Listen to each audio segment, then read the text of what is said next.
Hi, I'm Supreme, and this is a video about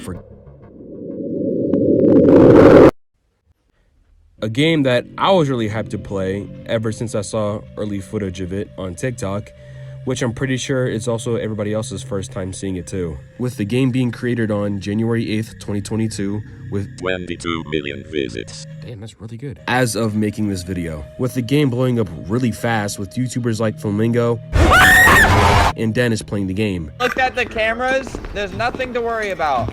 Okay, what's up here? Giving it a lot of exposure to new people. The main story of this game takes place with 4 friends, with their names being Amber, Jay, Todd, and Travis, with all of them looking like TikTok influencers. All of them deciding to work as a security guard at an abandoned pizzeria because what can possibly go wrong? And each night they come back, the more animatronics they have to deal with. So, with the main story out the way, let's get into the game.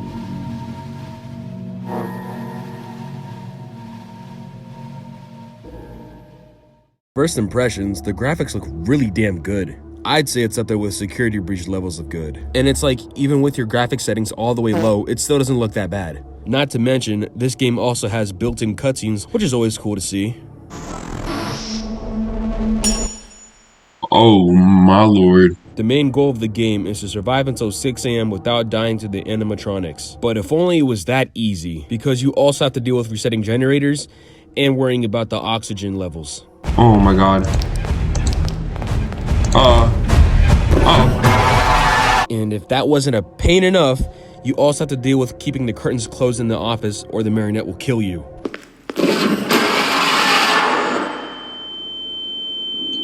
You impatient motherfucker. But what this incentivizes is having to split up rather than sticking together, which gives each person their own job to manage. Because even if you're halfway across the building, if those curtains aren't closed, that little fucking gremlin could still kill you. The game gives you a shitty flashlight from the dollar store, 2 doors to protect yourself in the office, a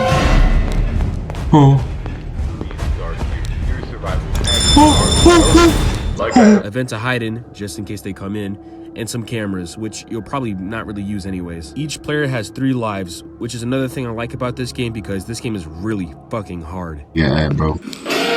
Oh! Low key. Oh! My god.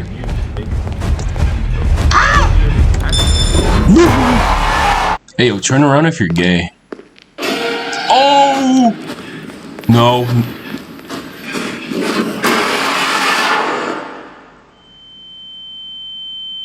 Well, at least we know he's gay. The players have the job to watch over the animatronics movement and ensuring they don't get into their office, with the chore of maintaining the generators and making sure the oxygen is all right. If for some reason you decide not to give a shit about the generators, well then you just fucked up yourself and the whole team because time won't resume until the generators are back up. Speaking of which, when the power does go out, it gets really dark, like really dark. Which, you know, I get because it's like, you know, you didn't maintain the generator, so that's the punishment. But if your flashlight battery goes out, you cannot see a thing. But to add salt to the wound, you also have to worry about Golden Freddy. What? With killing people who stand still or killing people at random. Either way, there's usually no way to avoid your impending death, so kiss that check goodbye. Speaking of which, if you actually do manage to survive the night, you'll be rewarded $300 to $400 because money is more important than your own well-being. But the more you do around the pizzeria, the more money you'll earn in your check. After beating a night, you can go to the shop where you can spend your hard-earned money at the local dollar store. But you might be thinking, well, maybe I could buy myself a better flashlight, or maybe I could get some night vision goggles, you know, or some shit so I could see better. Well, you'd be dead wrong. But then you might be thinking again, well then what can I buy? Well, you could buy things like a crown, or some shades, or a fucking mustache.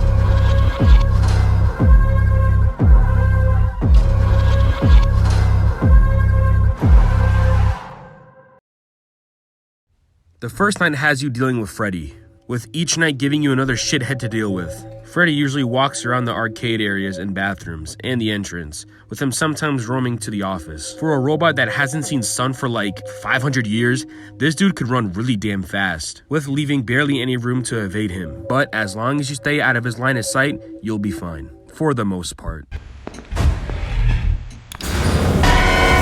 Oh! My god.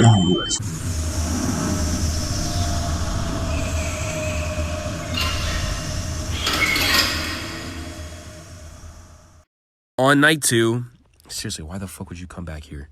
Trix the rabbit will wake up from his 100-year slumber. He usually stays around the loading docks, which has been a pain in my fucking ass because in order to reset the generators, you need to go through the loading dock area. But aside from that, he's basically just a clone of Freddy.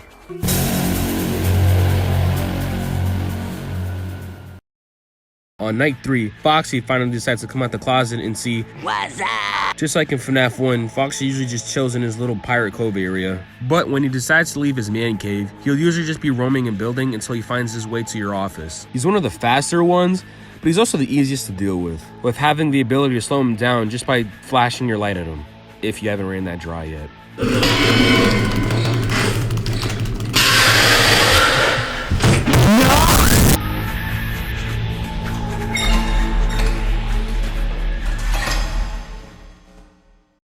On night 4, saving the best for last, is Chica, which was another pain in my ass because of the fact that she camps around the generator rooms and the halls, making it more of a pain for me to go and reset them. But she's fairly easy to evade, with only having to look at her ugly ass face to freeze her in place, like that one peanut head looking SCP.